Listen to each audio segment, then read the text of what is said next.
जय श्री कृष्णा। निर्जला एकादशी व्रत की कथा के अनुसार श्री सूत जी महाराज शौनकादिक ऋषियों को कथा सुनाते हुए कहते हैं। सूत जी महाराज कहते हैं, हे ऋषियों, अब सभी व्रतों में सबसे श्रेष्ठ और सभी एकादशियों में सबसे उत्तम निर्जला एकादशी की कथा भी सुनो। एक बार पांडव पुत्र भीमसेन ने वेद व्यास जी से पूछा, हे महामुने, मेरे चारों भाई युधिष्ठिर, अर्जुन, नकुल, सहदेव, मेरी पत्नी द्रौपदी और मेरी माता कुंती कोई भी एकादशी के दिन भोजन नहीं करते और वे सब मुझसे भी यही करने को कहते हैं, लेकिन मैं उनसे कहता हूँ कि मुझसे तो भूख सही ही नहीं जाती।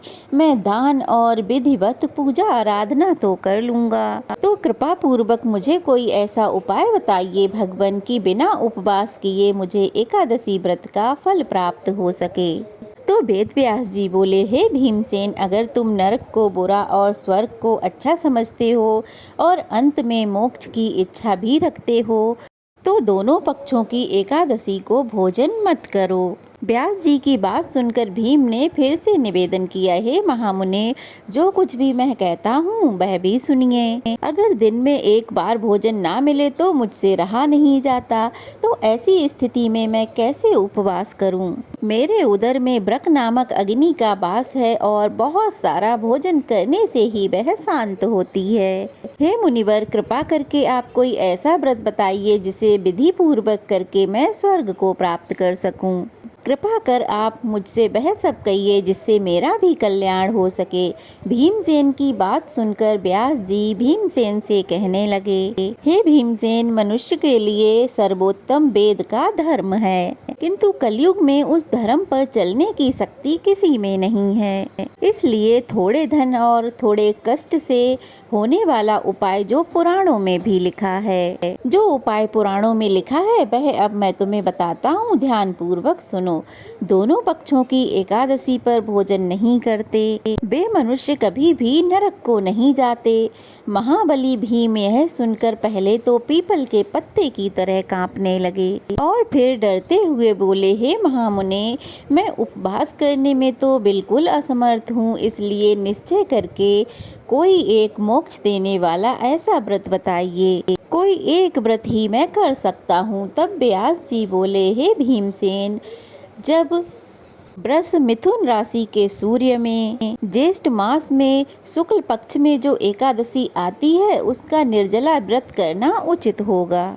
स्नान और आचमन करने से जलपान वर्जित, केवल एक घूंट जल से आचमन करें, अधिक पीने से व्रत खंडित हो जाता है। एकादशी के सूर्य उदय से लेकर द्वादशी के सूर्य उदय तक जल ग्रहण ना करें और ना ही भोजन करें, तो सभी द्वादशी युक्त एकादशियों का फल प्राप्त हो जाता है।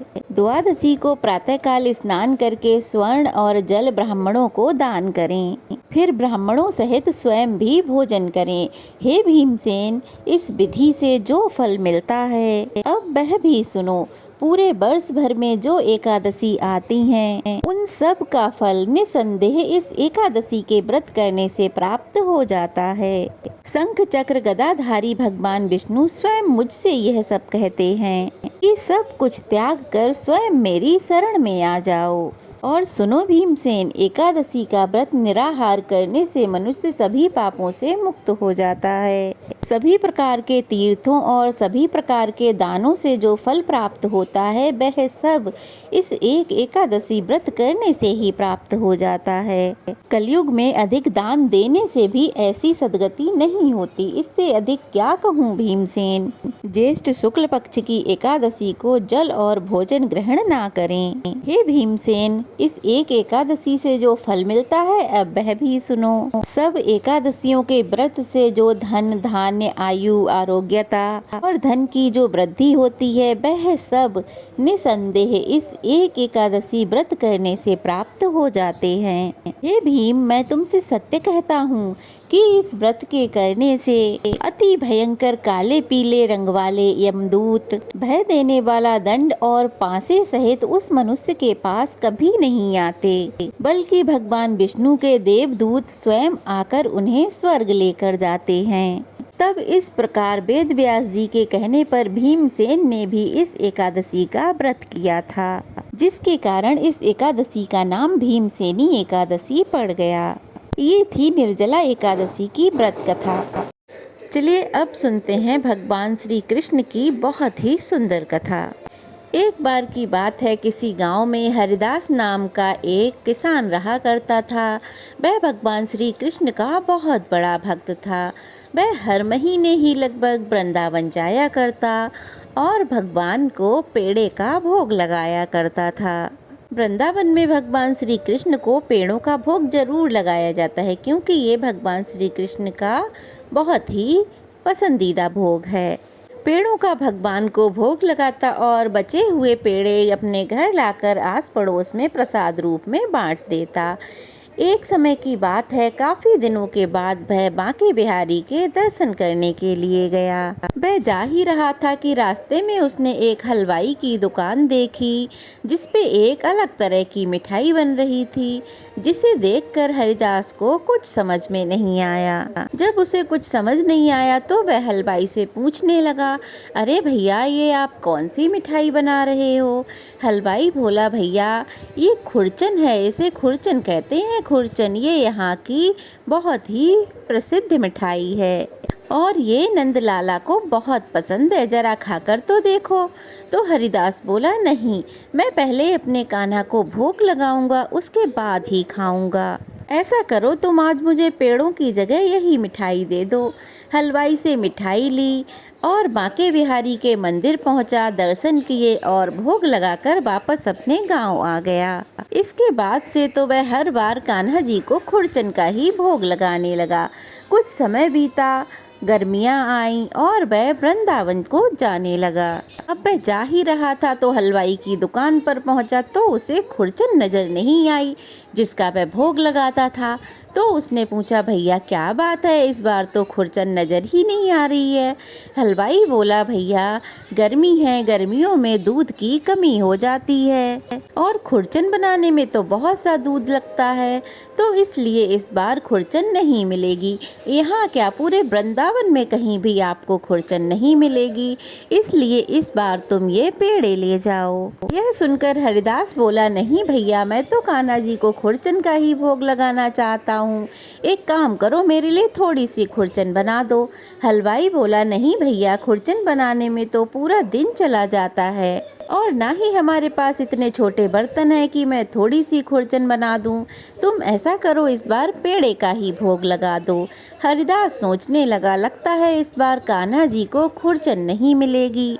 चलो कोई बात नहीं, इस बार पेड़ों का ही भोग लगा देता हूँ। ऐसा सोच उसने हलवाई से पेड़े लिए और बांके बिहारी के मंदिर में पहुँच गया। मंदिर पहुंचा, कान्हा जी को भोग लगाया और अपने घर वापस आ गया। वापस आकर जब वह रात में सो रहा था तो उसे सपने में बाल रूप में कान्हा जी दिखाई दिए। उसने देखा कान्हा जी बैठे हुए हैं और आंखों से टप टप आंसू बह रहे हैं और सामने वह पेड़े पड़े हुए हैं जिनका भोग उसने लगाया था। अब कान्हा जी को ऐसे उदास और रोता हुआ देख हरिदास की तो झट से ही नींद खुल गई।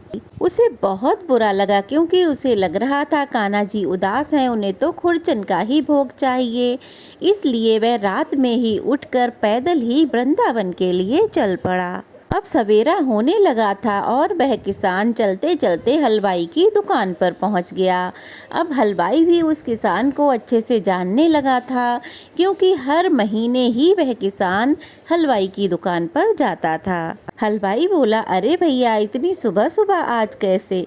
हरिदास बोला, भैया मुझे खुरचन बनाना सिखा दो। तो वह हलवाई बोला, देखो भाई, मेरे जैसी खुरचन तो पूरे वृंदावन में कोई नहीं बना सकता। हरिदास बोला, भाई सिखा दो, नहीं तो मेरे कान्हा जी भूखे ही रह जाएंगे। हलवाई बोला, अच्छा, लगता है तुम्हें किसी दूसरे हलवाई ने भेजा है खुरचन सीखने के लिए और यहाँ तुम कान्हा जी का नाम लेकर झूठ बोल रहे हो, ताकि मैं तुम्हें खुरचन बनाने की विधि बता दूं। चलो भागो यहाँ से, दोबारा मत आना। अब हलवाई से डांट खाकर वह बेचारा किसान कान्हा जी के मंदिर के बाहर ही बैठ गया उदास होकर। अब अंदर भी नहीं जा सकता क्योंकि कान्हा जी के भोग लगाने के लिए खुरचन भी नहीं थी, क्योंकि उसे तो अपने नंदलाला को खुरचन का ही भोग लगाना था। इस तरह उदास बैठे बैठे किसान को सुबह से शाम हो गई। भूखा प्यासा वहाँ बैठे बैठे हरे कृष्ण कहता रहा।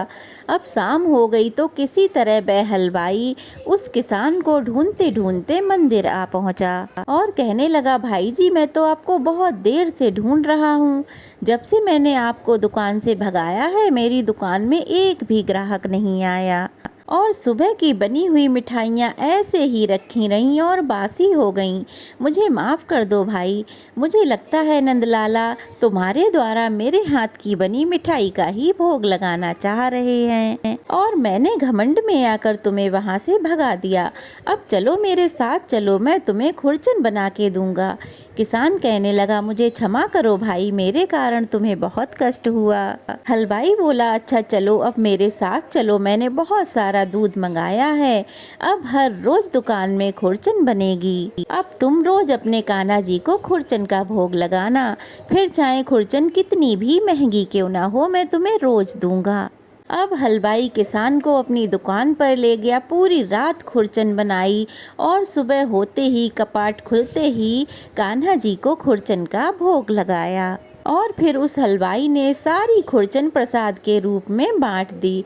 अब उस हलवाई के मन में भी संतुष्टि थी क्योंकि उसके नंदलाला ने तो खुरचन का भोग लगा लिया था। जय श्री कृष्णा, राधे राधे।